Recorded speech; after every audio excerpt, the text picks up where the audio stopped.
څه ملاله میوندیم کندهار کې موټر بم برید 23 کسان ټپیان.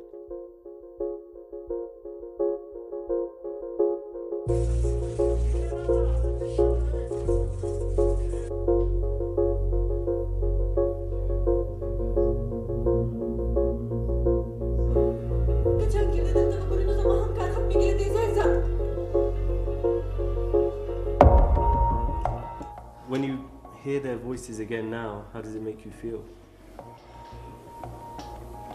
We are feeling very bad.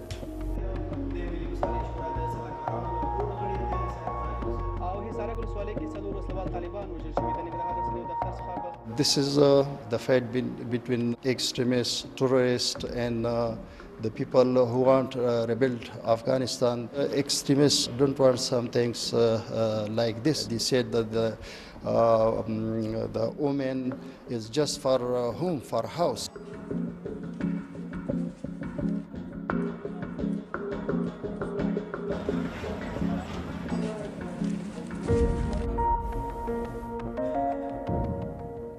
د خپل د پلار په غریبۍ کې لاړله چې ارمانونه یې و چې پلار مې کور نه لري بې کوره دی یو کور واخلو یو ځای ته موږ ورسېږو د موږ وطن مخکې لاړ شي خو هغه هېڅ ونه شو هغه ټول د خاورو لاندې شو خاورو کې پټ شو.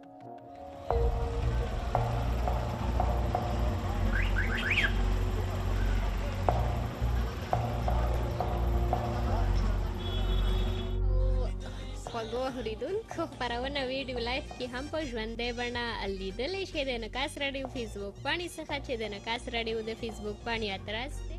هره ورځ زه شانه سره کله چې دوی غنا احساس ورته په زړه کې راځي چې دوی مبارزه کوي دوی قرباني ورکوي موږ ولې د ډاډ ډېر احساس د 100% موږ په خطر کې یو او دا احساس لرو کله چې کور نه وځو خو بالکل موږ په دې تمه نه یو چې موږ بېرته راشو او که نه خو بیا هم دې ډګر کې پاتې کېږو ما هم دې ډګر کې به ولس ته خدمت کوم.